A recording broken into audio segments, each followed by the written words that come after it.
Game over, man. Game over. Johnny. You're gonna need a bigger boat. So simple.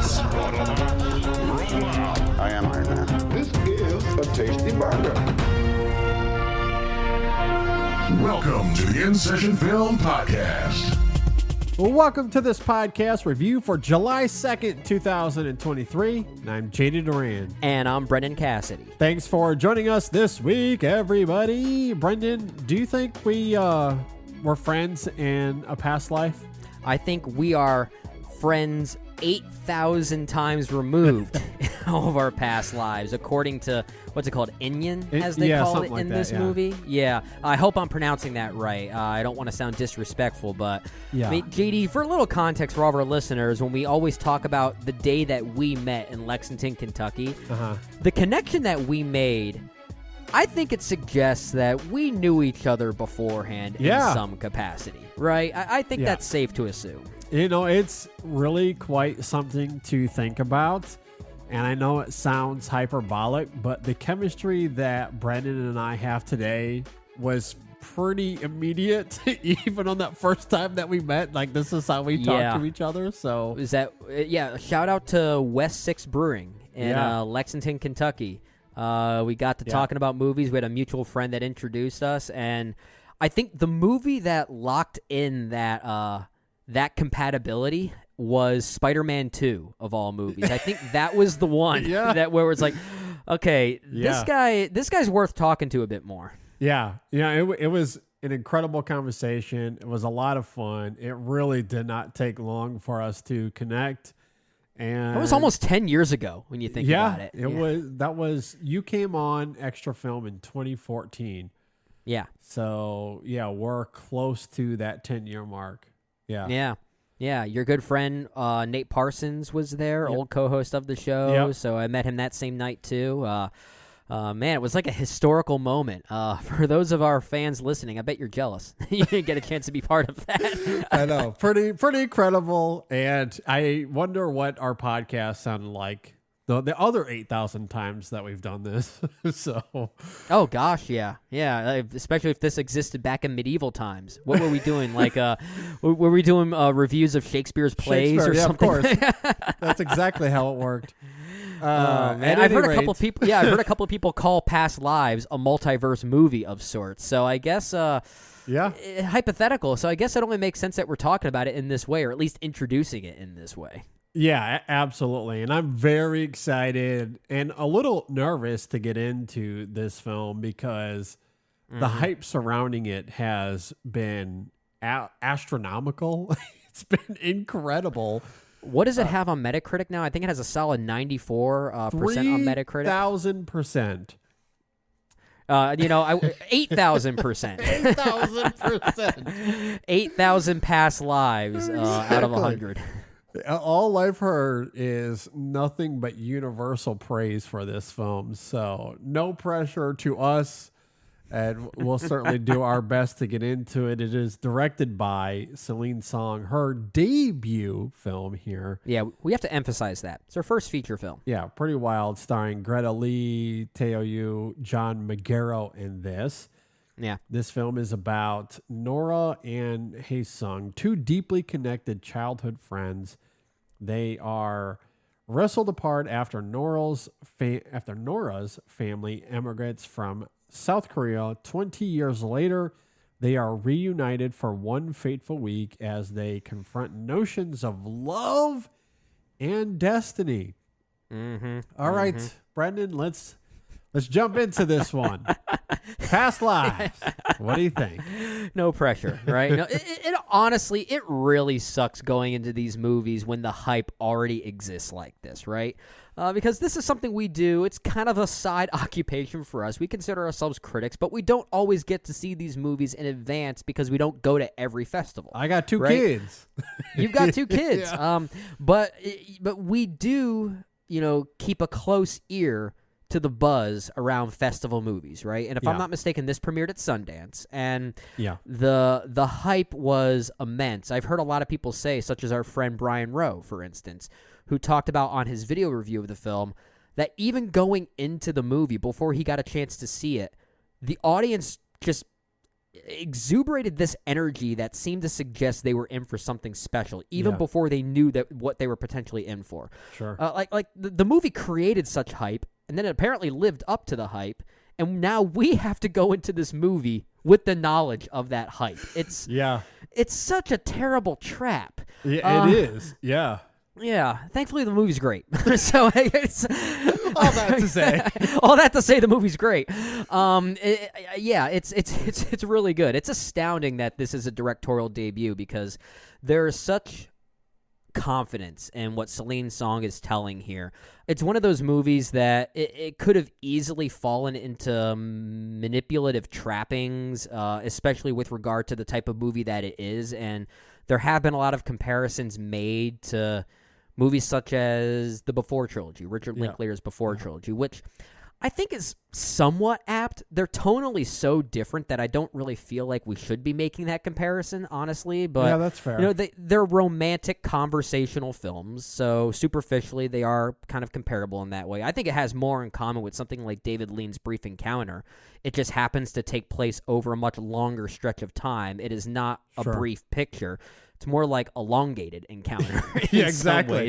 Decades encounter. But we'll talk about that because I think the film's framing device is really interesting. And I think that's why the film really works so well, because it plays with the passage of time as if it is a character in the movie. And that's something we all tend to think about, especially for those of us who are the same age, or at least roughly the same age as the film's central protagonist, right? So it's a very like vulnerable time in our lives when we think about those connections that we don't have anymore and how special they may have been, and whether there is validity in the fact that there was a connection with them in prior lifetimes, if that is something we choose to believe in, whether our culture dictates that or not. So I think the film is really good, despite being very culturally specific. It is about two Korean people. It still somehow allows us to take part in the conversation and feel the same things. It creates a universality to it, which I think is the best thing for any movie like this. It's relatable. It really is. And I do think it ends up being a very beautiful film in that regard.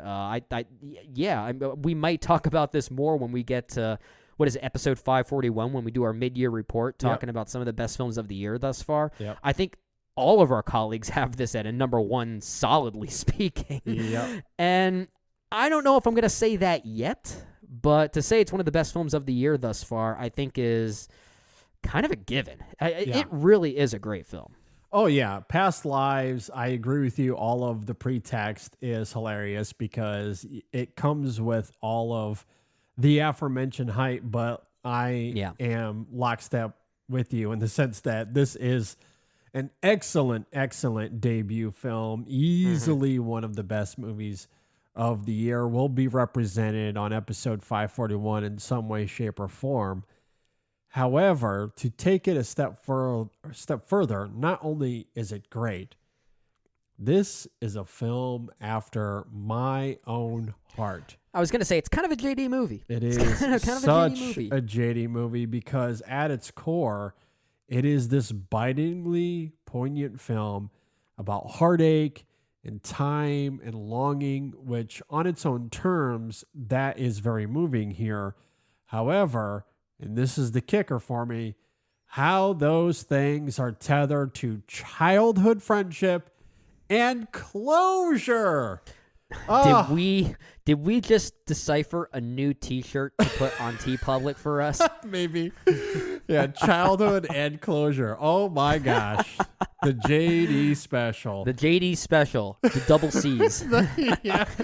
Two of my favorite things, and those ideas here are just heavenly. I love when films depict childhood, and especially when it tackles closure.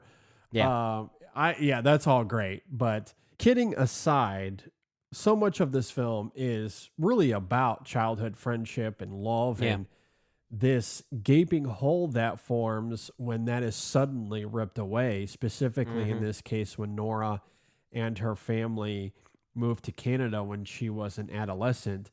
And that's the interesting thing about longing and connection. Sometimes it's out of our control. Nora had no say in her parents' decision to leave Korea. But sometimes it's also the choices we make, because later on in the film, after they do reconnect via Skype after a decade apart, we see them reform that childhood bond. And we start to get a sense that there's something bubbling underneath the surface for both of them, only for Nora to have the realization that their lives aren't a fantasy, that there's no practical way for them to be together. So she makes this choice. And I do love the film's self-awareness and commitment to realism and all of that, as much as we all yearn for lavishing romance and stories that feel like fairy tales. The truth is that our practical lives don't always play out that way. And this film is wholly dedicated to that idea. But that's what makes its ideas on closure so compelling and vital to how this story plays out. That final scene, what it says about closure, that incredible edit reflecting on childhood, the elegant stoicism of the moment, it is utter perfection. So much heartbreak to be had in this film, but it's tender, it's soulful, it's mature, and truly it I think echoes one of the best films of the year. And I loved pretty much everything about it. I want to briefly talk about the final scene there, because you were just alluding to it, and we won't give it away, obviously, but it's really the one moment that I feel like is the most literal at depicting some type of emotional release, right? But even so, there is still a little bit of ambiguity as to what that closure means, if it's filled with, you know, a sense of regret or like a sense of fulfillment, like a question has been answered, that you can move on from something now. I do feel a certain way about it, as if like I do think Celine Song leans more heavily into one extreme there over the other, but I still think there is some lingering ambiguity as to whether how that character internalizes that closure, right? Which I think is one of the film's biggest strengths, right? And that's also foreshadowed by a specific moment in that final scene that just lingers on two characters doing nothing, I'll simply say. And it creates this tension that I was on the edge of my seat more so than I think any horror film I think I've seen over the past year, because I had no idea what was going to happen. Yeah, for sure. And I think the film is playing with that sense of what if very literally, and also kind of, you know, playing with it in a meta way about what these quote unquote what if movies do and what they're ultimately about. And you know me, JD, I'm a sucker for those. I'm a sucker for a good what if movie, especially if it's in the romantic setting. But I think this one really does at the very least, a very interesting job tackling that and making us question where a character ends up after that closure is internalized. I think it's really great. Oh, I completely agree. And I think it's interesting to talk about both of their reactions to that final moment. Now, obviously, I don't want to get into any spoilers here, so I'll be vague, but the final shot of this film, I'll say, again, vaguely, revolves around Nora. Yeah. And her reaction to this closure. Yeah. And what she is reverberating there, I think, is utterly fascinating given the context of the setting. Yeah. And another character that is involved there. And what it says about potential regret or simple heartache over what could have been if her family didn't move, as you're talking about there. And the fact that her reaction is overt in when you consider the context, it makes that moment all the more nuanced and captivating, right? Yeah. And I mentioned that there's a third character involved in that final shot. Yeah.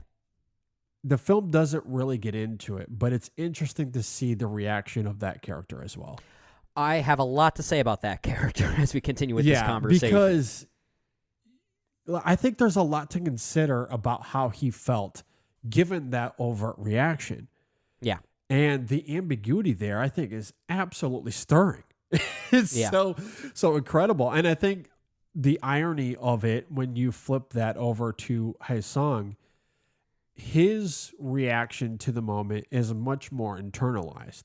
It's less overt, but still we know exactly what he's feeling. Like, we know where this ends for him.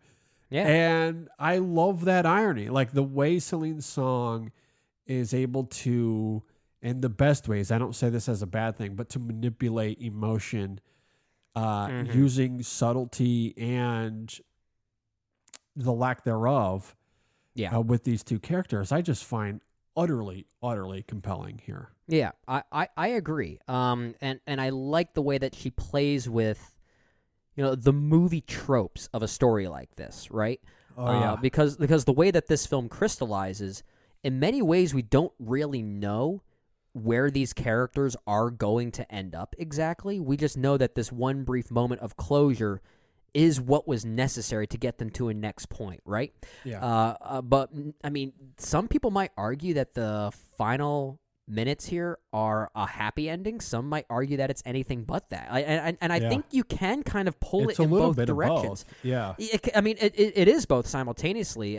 Maybe the argument is it leaning more one way over the other? And I think that feeling you have about the ending will evolve as you experience new things. Be like the royal you, not you in particular, JD, but just like you as a general audience member. Audiences will react differently depending on where they are in their respective stages in life. Kind of like, okay, going back to the Before trilogy, right? I liked Before Sunrise when I was a lot younger, but now I like Before Sunset a lot more now that I'm in my 30s, because there's more to take away from that dynamic now. And I feel like the ending of Past Lives is doing all of that in a mere matter of seconds. It really is. Yeah. It really is. But I think it just goes to show how confident and how assured this directorial debut is, that I'm just shocked it's a directorial debut. I honestly cannot believe that. It's so well realized in that regard. Well, and I think what's really great, perhaps why I think the film is able to have its cake and eat it too, circles back to what I noted in my opening thoughts as it relates to its self-awareness and commitment to realism. Because there are conversations that are had here. I can think of a few moments. One is the significant moment as Nora and Hai Sung they're having these Skype exchanges, and she comes to an epiphany where she realizes that she can't just keep pursuing this, because where is all of this going? What is the end here? Yeah. And so she brings up a crossroads that is heartbreaking but pragmatic. And the practical choice that she makes there is very understandable. There's also a moment later on in the film where she brings up the idea that, and for some context, her character here of Nora is a screenwriter or a stage writer. A playwright. Playwright. So the self-awareness of her life as a playwright, as someone who writes stories for a living, that if she was writing this out into a stage play, the ultimate conclusion here in terms of audience pandering would be that she gets together with her childhood crush. That's what audiences want to see, right? They talk about that literally. There's one. Yes, I mean, that's the moment I'm talking about. She brings this up very literally, and they have a conversation about it. Yeah. Well, it's not even just her. Her husband also brings it up later on too, and openly states that if this were one of those stories, I would be the white male villain in this situation. Is that a bit on the nose? Yeah, sure. It is, but I don't know. There's something about the way John Magaro speaks to that. Oh, gosh, yeah. We'll talk about him a lot, I think, as this conversation keeps going. He is phenomenal in this movie. But it is, that character, at least, of Arthur, is a deconstruction of that typical character trope in a story like this. So while there is a literal sense and a very directness to that line of dialogue that he speaks to, He sells it in a way that's almost kind of humorous, that it adds like this almost like meta form of comedy to the film that I really did appreciate. It really added some levity, a little lightheartedness to the film, and I think it really works in that regard. Well, and I also think, and I think this is where the film gets to have its cake and eat it too, by writing Nora as a playwright and Arthur as well, because he is in the same industry. He's also a writer. Novelist. That's how they met. You have to, the film has to be direct with this. Otherwise, they lose credence as writers.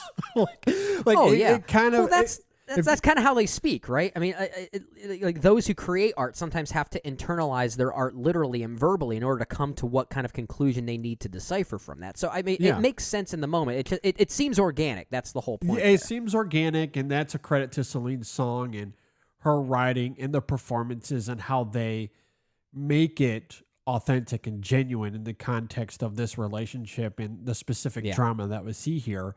But if the film is going to commit to pragmatism and reality, these are writers who would understand the nuances of this situation.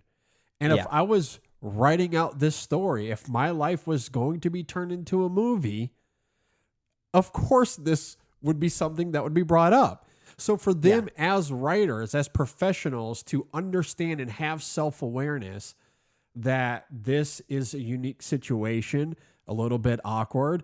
And yes, if we were Hollywoodizing this, that he would be the evil white guy and these would be the two that would get together at the end of the film. That's how this would go. And they, as professional writers, would have an understanding of this.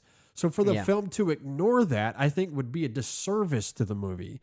Oh, absolutely. And they go out of their way to try and ignore those tropes, even mid-conversation, too. Like, they're very much aware of that. Yeah. And a lot of it works because of how good of a performative piece that this is. We mentioned John Magaro.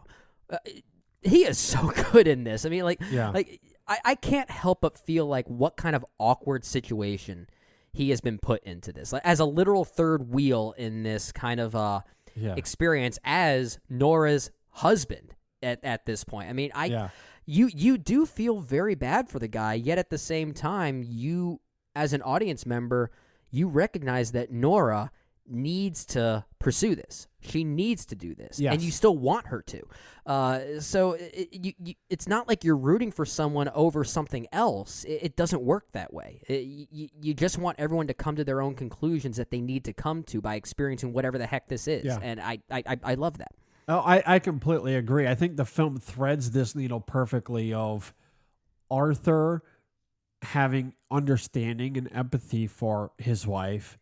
Yeah. But also having conversation, not afraid to necessarily he's not creating conflict, but he's not letting this bubble under the surface. Right. And they have conversations about it, but he's not shoving it under the rug either. Exactly. He's allowing it to still be part of their dynamic as it needs to be. Yeah, and showing empathy the entire way. I mean, that's what I think makes Arthur so fascinating here, is that at times you do sense that he is awkward, that a little uneasy about it. He's a little uneasy, but he understands the importance of this for Nora, and eventually he also understands the importance of this for Hae-sung as well. That conversation they have at the bar or at the restaurant when it's just the two of them. Yeah, and he great. treats him with nothing but respect and kindness. He even says to him directly something to the effect of, "You made the right decision to come here." Yeah, I'm glad that you're here. I'm glad to that have you're met here. You. Yeah. And that, to me, I think is utterly fascinating for a character in that position. And also from Hae-sung's point of view as well, you think about how uneasy it is for him. Not only is the situation a little bit awkward, but now he's in a foreign country where he doesn't speak much English. Yeah. So he's going to feel a little vulnerable, a little bit isolated.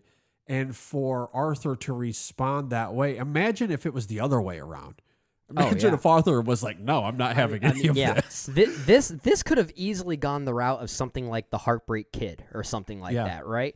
And then this dynamic between Nora and Hai Sung would then be meant to suggest something like, I don't know, that Nora was falling out of love with Arthur or something, her husband, right? But that's not the case. Like even as this dynamic between Nora and Hai Sung is, recontextualized when they reconvene, they get to know each other again after 12 years, you still always get a sense that Nora still has this genuine love for her husband Arthur. Yes, that's that important. That never goes away. That is always there, and that just overcomplicates the issue even more, which is real. That's what happens. That's what happens in situations like this. Yeah, and I think that's what I really love about Greta Lee's performance as well too, because so good. She does such a great job of early on committing to this curiosity she has for Hai Sung, and this idea that there could be something there, but what is the cost of this? Is this a real thing? Like the way she grapples with that, I think is really, really fantastic. Yep. And then everything she had, like her dynamic with Magaro is really great. And even when Arthur is, echoing a little bit of insecurity, I don't know if I deserve you, or he feels out of his element. Like she does such a great job of reverberating that love right back to him, that this isn't about me trying to get back with a childhood sweetheart as much as it is her finding closure. And I think she does such a great job of making that clear that Arthur's only response to it can't be jealousy or to create conflict. It's that just gets a in the matter way of understanding. Yeah, absolutely. Yeah, and I think what's interesting is that we're spending so much time talking about the effectiveness of this movie, at least in this way. We're really just talking about the final third of the movie in many ways, because that's something we also have to address is the narrative framing device here, right? Which is, I think, pitch perfect in trying to, showcase the passage of time and make it feel effective, make it feel like that's what's actually happening. The film is told in 3 acts, and each act is separated by a 12-year gap. So we start with them at age 12, I think, or at least age 10, 11, 12, somewhere around that range. Yeah. And then we meet them 12 years later in their 20s, and the entire time is a Skyping session between them. Yeah. I feel like I'm veering a little off topic here because I want to address something I love about this movie. It's the way that Skype and technology itself plays a part here. It's almost like its own character. Yeah. And it creates a hindrance, which again is validated by Nora's choice to move on from that because it has become a distraction in the trajectory of her life and where she wants to go. But the use of technology and the fact that Skype calls sometimes freeze or fail, it's part of it. It sort of reminded me of you remember the movie Personal Shopper, the Olivier Assayas film? For sure. I was thinking of the ellipses, of the text ellipses, and you're waiting for something to happen. It's like the use of technology as a character in that second act in particular. I think you always feel that in some way. Like there are little details that play a part in the dynamic between Hai Sung and Nora that become this hindrance of sorts that keep that distance kind of spread thin, that keep the passage of time rolling as long as they do. It's little details that I think really play a part in the story. I think are really effective here. I completely agree. I think what's interesting about the use of technology, in addition to what you're saying there, because I do agree with what you're alluding to, but it's also how their lives revolve around this technology. It's Nora waking up at 7:00 in the morning because that's the only time she can have a conversation, or Hai Sung eating lunch with his coworkers and then abruptly leaving because he's getting a call. Like their lives are completely disrupted, or they're scheduled around these phone calls. And how about that great use of this great directorial touch from Celine Song to emulate that literal distance between them, the sense of place of it all. We cut to, I guess it looks like the Korean skyline of Seoul, right? Yeah. In the daylight, and then instantly it cuts to Manhattan and it's midnight. Like, so and it's, there's no break between it. And again, that just proves that point even further, that there are even some filmmaking tactics here that play a part in that outside of just, the narrative pieces that are feeding into it as well. Yeah, absolutely. There's also that moment where, and this was early on, maybe this was the first or second time they had a conversation, but, they're talking and Nora says something about like, I haven't had dinner yet. I have to go eat. And he's like, you haven't had dinner yet? What time is it there? Oh, it's midnight. Or whatever. Yeah. So like, that's just another one of those cues that, depicts the distance between the two of them.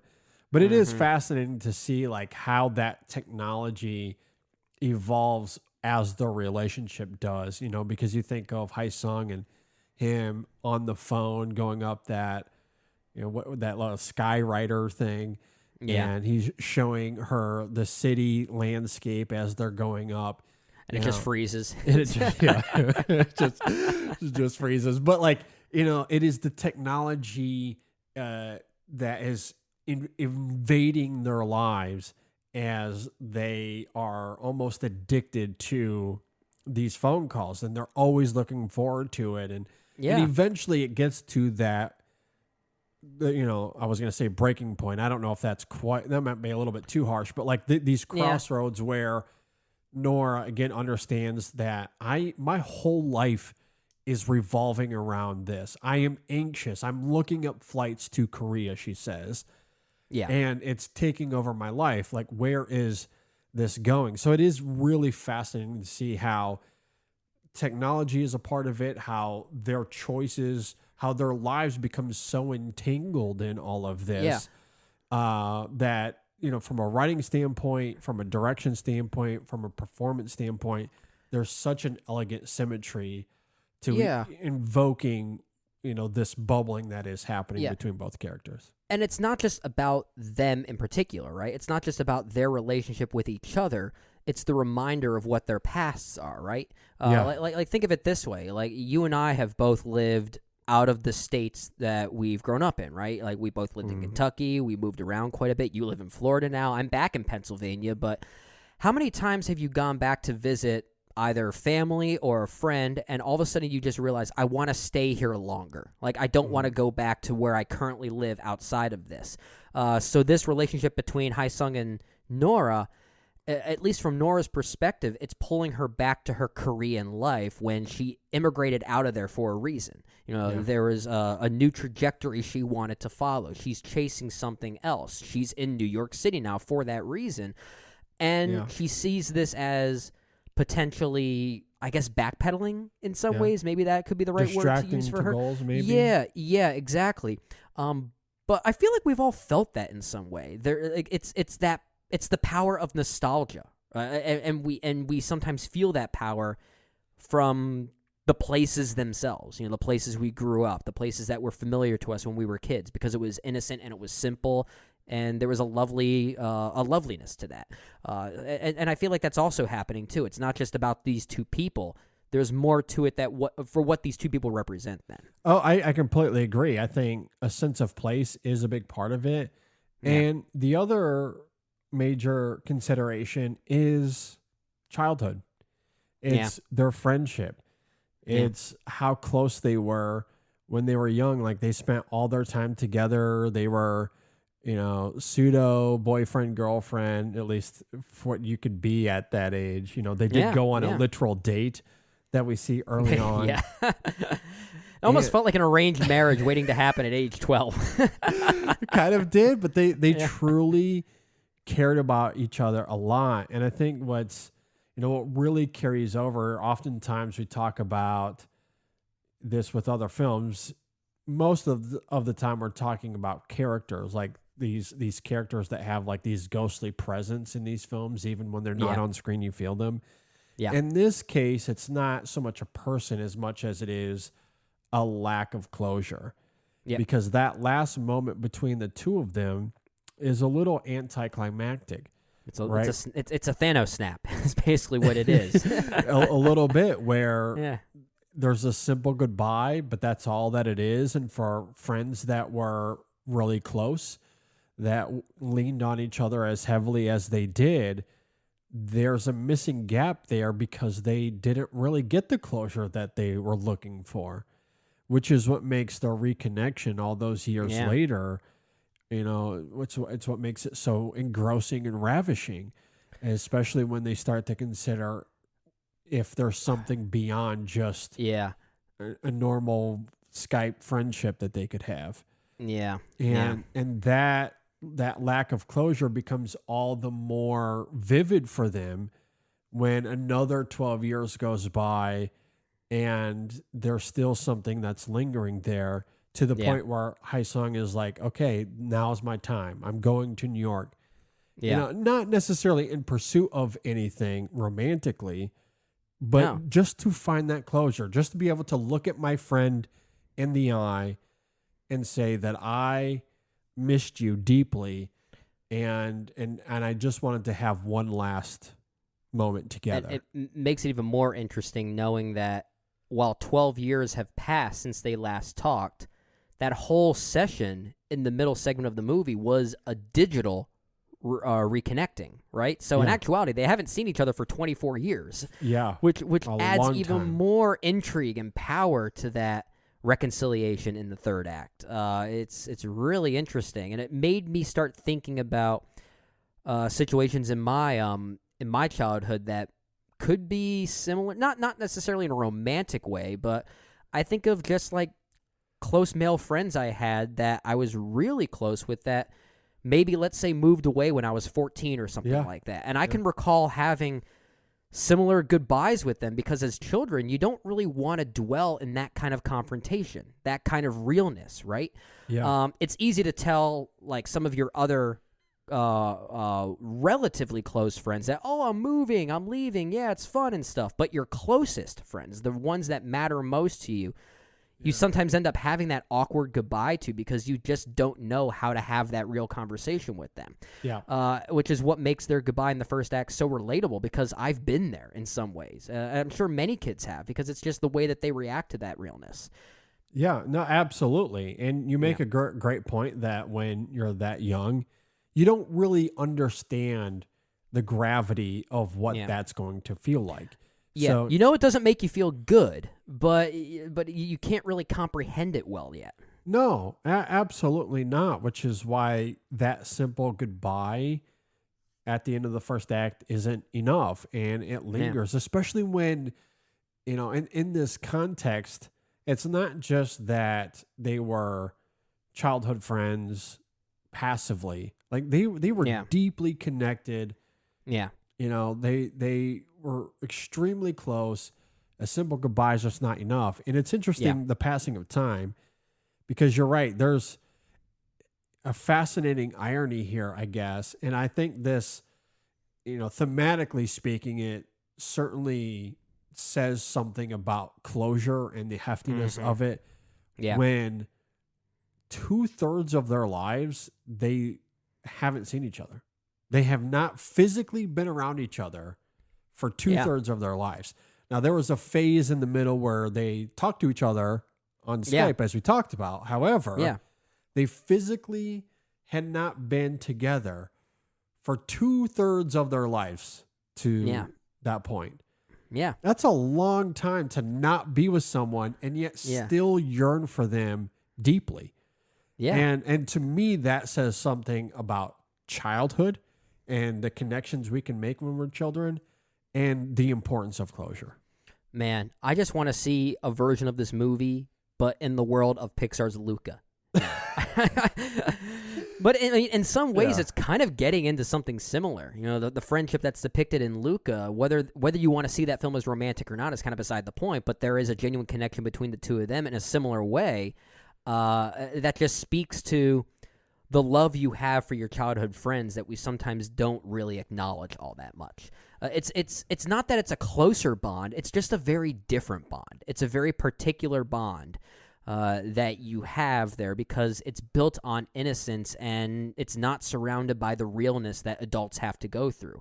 And that's what makes it so devastating when they are forced to say goodbye, because the real world is what interferes with that. And they can't comprehend it in the way that adults probably could. The other thing to consider in all of this, while we've been talking about all these various threads and ideas, the one thing that we haven't really mentioned yet, and it is a big part of all of this as well. Yeah. And you'll have to forgive me. I don't know where you stand, Brendan. You might be in the same camp as me, so you might just have to forgive us both. But the Korean culture is a big part of this as well, particularly the idea of Inya. I think it's called Inyan.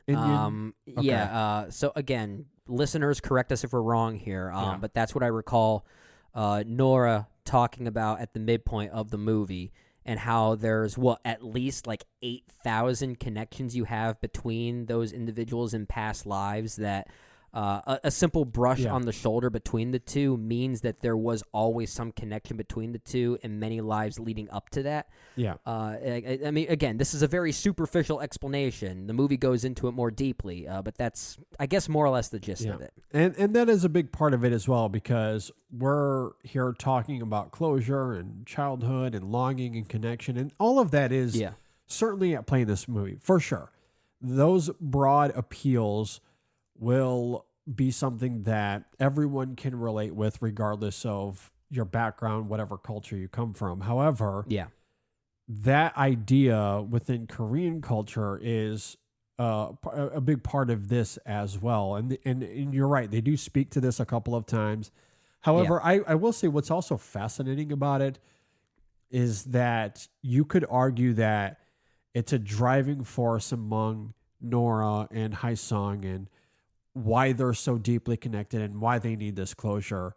Because it relates back to their Korean heritage as well, and that specific idea. However, at one point, Nora also mentions to Arthur that it's nonsense, and they just say it to each other so they can find someone to sleep with, or forget the phrase that she used. I thought about that too, and I think where the film concludes, I kind of came to the realization that she doesn't really believe that. I think it's really just more of an in the moment kind of reaction. Yeah. So seduce is the word I was trying to think of. She says to Arthur, they use it to seduce someone else. Yeah. Well, I think it was more of a way of saying, this is an invitation for you to kiss me. I'm giving you the in right now. But again, I think in a literal sense, I don't necessarily think Nora believes that it's bullcrap, right? I think it is something that their culture genuinely, I think, holds on to, at least given the dynamic between Nora and Hae Sung later on. I think there is a potential belief in that concept. But it adds nuance to it, though, to hear different perspectives of it at different points in their lives. Well, Hae Sung certainly has a stronghold with that idea, because he brings it up a couple of times, even in that third act. He asked Nora a couple of times, like, what do you think our past lives were like? Were we together? Were we married in past lives? Yeah. Like, he keeps asking these questions. Like, he's accepted that in this life, in his reality, they won't be together. Yeah. But there's a lingering curiosity that in their past lives, maybe it was different. And for whatever reason, it just didn't work out in this one. Yeah. So he for sure has a stronghold in terms of like his yearning for that idea.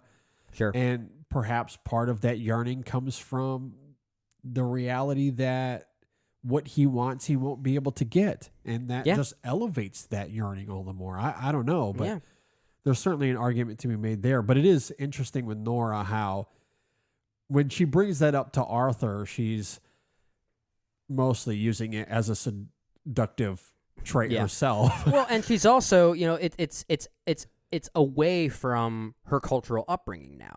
That's true. In many ways, like, while I say that I don't necessarily think she believes it in that moment, it's possible that maybe she's trying to believe it in that moment, because maybe she sees that as part of her, part of her new trajectory here in the United States, right? Trying to veer away from that culture to try and develop a new trajectory for her. I mean, I don't know. All this stuff is more, speculation, but I think the film and Celine Song's screenplay especially, I think they're allowing these conversations to be had about what portions of your childhood and your upbringing and your cultural beliefs at that point you still choose to hold on to, as far as which ones you want to let go of, and how that ties into other people that you had close relationships with in that childhood. And that's in a lot of ways, this is a movie about resurfacing those beliefs and those situations when you may have bottled them up for a while. It's in something that we can all relate to, I think. Well, absolutely, because Nora certainly does wrestle with her Korean heritage at times. I mean, it's part of the conversations that she has with Arthur. She mentions with her mom at one point that she only speaks Korean with her mom and with Hae-sung, and that's it. Yeah. And she speaks English the rest of the time. Yeah. So like this is something that goes back and forth. And so perhaps initially it's a way for her to connect with Arthur, to bring some of that in and for her to kind of tiptoe that line a little bit. Sure. And maybe there is a part of it where initially it's just, she's just playing into the seduction factor. Hey, this is something we do over in Korea. I'm going to do this right now as well. And it is playful and it's funny. But then as the film unfolds, especially with Hae-sung and the conversations they have, then like that idea becomes all the more real to her, especially given those final moments. That becomes believable to her again, thinking that maybe there is validity in this. And I like that the film also addresses that if there were past lives that they encountered each other in, they all could have still ended up rather differently, right? Doesn't mean they all have to end up the same. Yeah. And there's still that lingering question, which I think is really interesting as well. Absolutely. I wanted to also mention this as well. It's interesting, the emotional evolution of this film, because, I've seen a lot of people talk about how they walked out of the theater and were completely destroyed by this.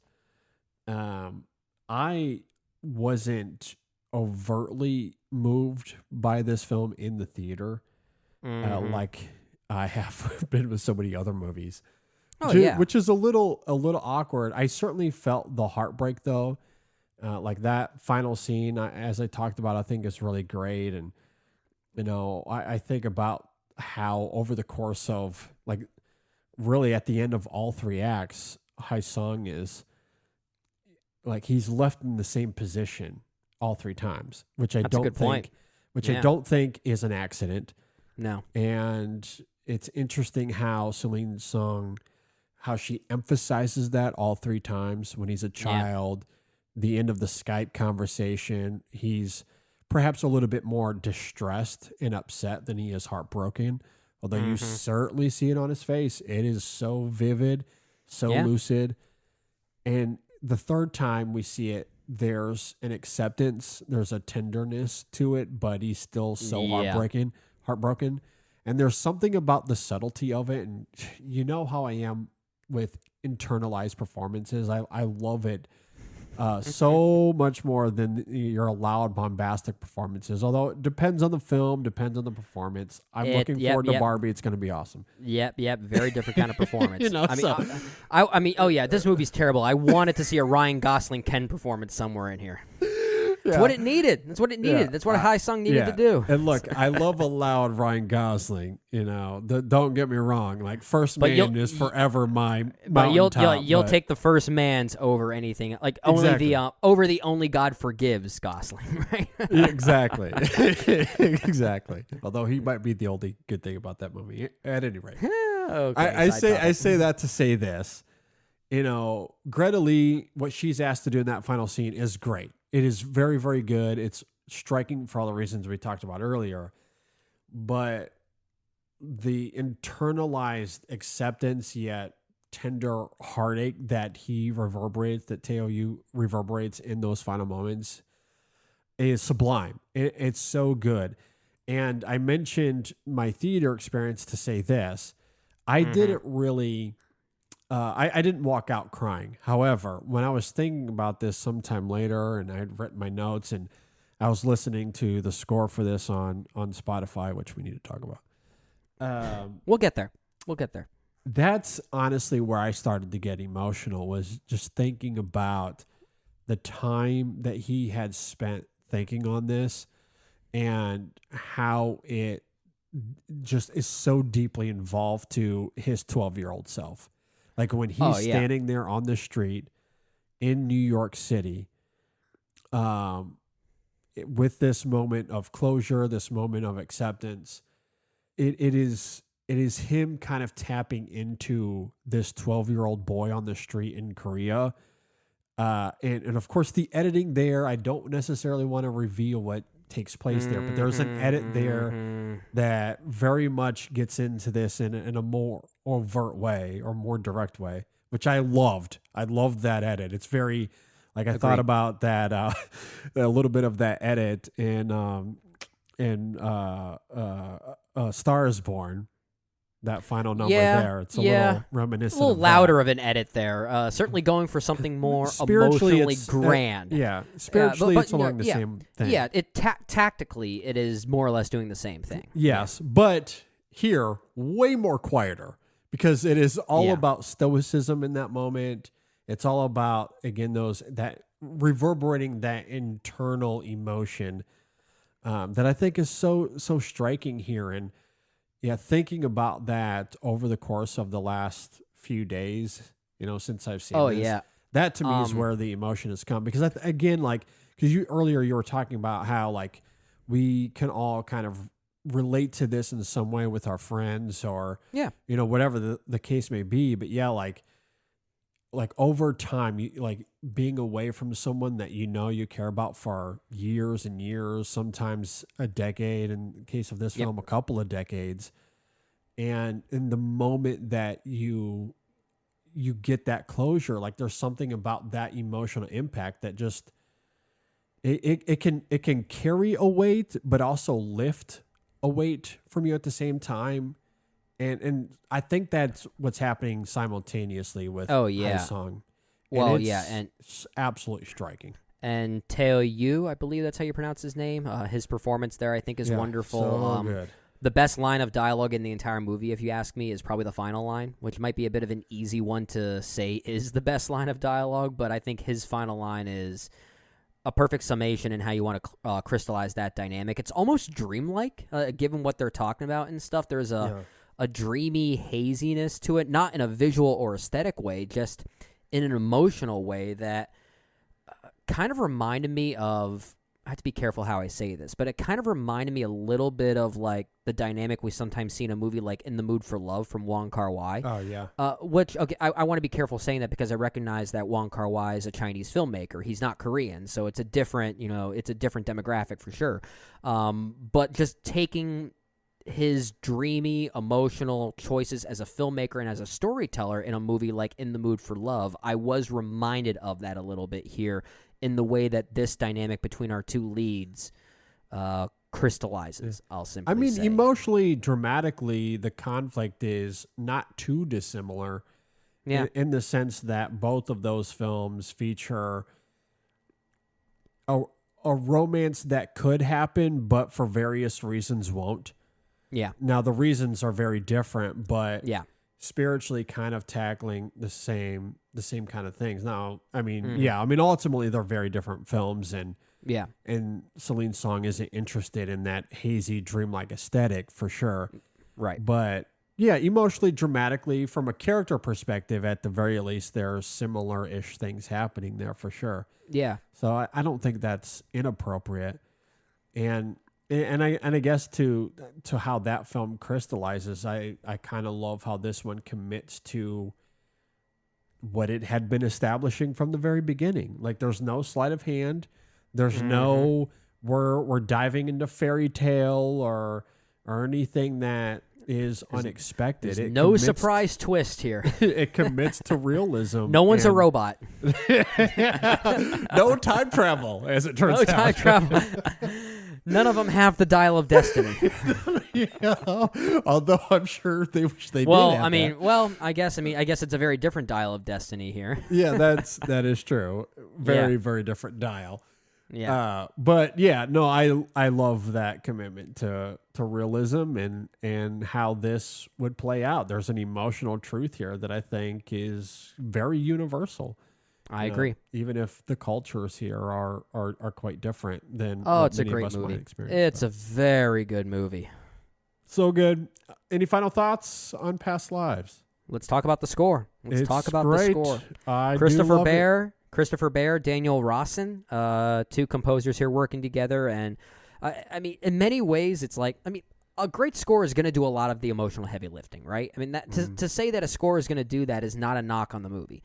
Because you remove the score from any movie, the movie's probably not going to work as well. E.T. doesn't work as well without John Williams. That's very true. So it's almost unfair to say it in a way that suggests it does all the heavy lifting, because it doesn't. But there are many moments where their music ramps up to the point that it started to stimulate an emotional response out of me, even if I didn't always know why.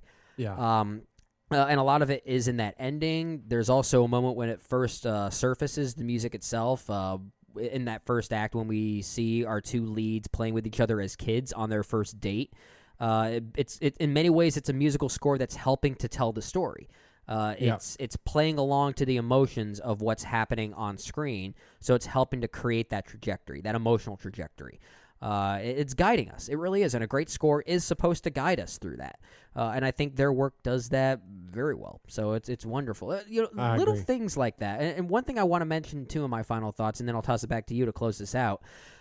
There are little details I noticed that I found so fascinating and so artful, and I can't wait to watch the film again to pick up on a few more things. So one of my favorites again is in the third act. I think it's that first.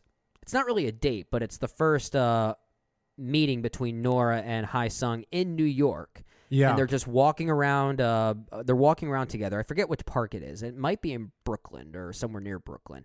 But I know that she talks about living in the East Village and things like that. But do you notice all the people around them? They're all couples. Yeah. They're all paired off. And I love that little sting of irony there. I found that so interesting. Little details sprinkled throughout the film. It's going to make it a very rewarding one to rewatch. I can't wait to do that. I will say, and this came to mind to me in the theater, when this comes out on demand, I'll have to see if I can find the clip, because in Multiverse of Madness, in Doctor Strange, there was that clip of the woman at the wedding behind Strange that went viral because she was really going for it. When they're on the boat going by the Statue of Liberty, this film had that. There are people posing on that boat, and they are going for it. I want to watch that again now, just to watch the extras. If you missed that the first time around, go watch this movie again and just pay attention during that scene. The extras there are going extra, and it is so good. Love it. The extras are going extra. They're Love going, it. Love it. So it's funny how I thought of Doctor Strange when watching this movie. I mean, I said this earlier in our opening that in some ways this is kind of a multiversal movie. Yeah, at least it kind of is. Yeah. I'm not taking ownership in that interpretation. I've heard a couple people say that on Letterboxd, and you like kind of making a point to compare it to this whole multiverse movement of movies we're getting, and this almost fits into it more theoretically. It does, and culturally, which I found interesting. Yeah, no, for sure. It definitely has a little bit of that going here with the 8,000 lives. Yeah. But yeah, no, I really loved this film. The scores you're talking about, Christopher Baer and Daniel Rawson, I think do such an excellent job. And I love that the score is actually kind of quiet. There's a somberness to it that's really great, but it's not, I think, aching for the heartstrings like a lot of scores that are a little bit louder. And again, I'm not saying that as a bad thing, because someone like John Williams is the master at that. Oh yeah, but let's think of it this way: would he have been the right composer for a movie like this? No, he wouldn't have. He definitely wouldn't have. And I love John Williams, the GOAT, for sure. But yes, because this is a more internalized film, it's methodical and needed to have a score that reflected that. And I think those guys did an impeccable job in that regard. So, I love the film musically. Structurally, as we talked about with these three distinct acts, I think it's interesting. The one thing that we haven't really talked too much about is I love how each act has its own distinct aesthetic as well. Like that first one, when they're younger, it has more of like that mid-90s vibe to it. I'm not sure exactly on the years and timeline, but I think it's the late 90s, given 90s. Some of the technology there. Yeah, makes sense. I'm just guessing. Then, that central act has that mid-2000s aesthetic and vibe to it, especially with Skype, like early Skype. And then, so Celine Song is going for some Danny Boyle, Steve Jobs related energy here. It's a little bit. So, I mean, I feel like each act was a little distinctive aesthetically as well to reflect the passage of time. So I certainly wanted to give her credit for that as well.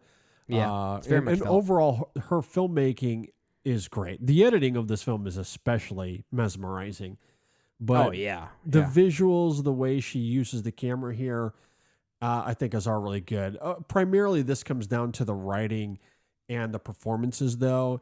And some of those little details, one that came to mind as you were talking there was, this is partially why the Statue of Liberty thing came to mind for me, because they have that moment.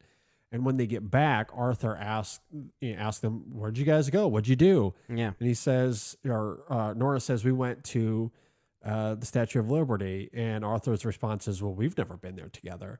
I know. Just adding to the tension and the conflict there. So, it's like little things like that. Because Nora didn't do anything intentionally to hurt anyone. It was just, your friend is in town, you do the touristy things. It makes sense that that's where they would go.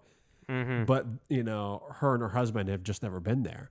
Yeah. Which makes sense to me, because if you come to South Florida and you do a lot of the touristy stuff here, there is a very good chance that Brandy and I have not been. Like we have not touched the touristy Miami stuff here. Locals have their own spots, right? It's just how it works. Like when I lived in Nashville, I rarely went to Broadway, the main stretch there. That was the touristy spot. I was going to other places. I was going to Germantown or 12th Avenue South. It's just what you do as locals. Yeah, and exactly. So, and obviously, your day-to-day lives don't dictate that you go to those places anyway. You know, like I'm at home with my children most of the time, and if we're going outside of our little circle here, it's usually to specific places that demand or like for our kids. Yeah. So when that's how Nora and Arthur would be living their lives. They're not going to go visit the Statue of Liberty and do all the traditional New York stuff. They're going out and just being themselves. But it's interesting how that becomes a thing when something like this is brought into the middle of it, because otherwise Arthur probably wouldn't care. He certainly wouldn't have thought about it, but it's like, oh, well, now you've been to a place that we haven't been together, but you've been. Yeah. So now you have a special thing with this guy and not with me. That's the only reson that matters. Otherwise it's not a big deal. Right. So, right. Exactly. But those little things, could be missed, or it certainly adds up to what we get at the end. Mm-hmm. What seems small initially becomes important later. Yeah. And it's certainly evidence of a good writer and director. It's striking that this is a directorial debut. And we've said that a couple of times over the last few years. After Sun last year, that blew my mind. Yeah. Blew my mind. Yeah. And for what that film was, I think this is equally up to the task in many ways. So yeah. I'd say After Sun, Charlotte Wells, and what she was doing there was it's certainly more technical. There's more flashiness to that. Very different film, mind you. So that's not to say that one was more effective or even more confident than the other. But when we see directorial debuts like this, where we rarely can find what we consider to be a misstep or something overly ambitious, that's what we don't often see, right? That sense of control. It's so easy for a first-time director to trip over their ambitions, which is not a bad thing to see. Sometimes a good first-time director should do that, so that helps them find their respective voice.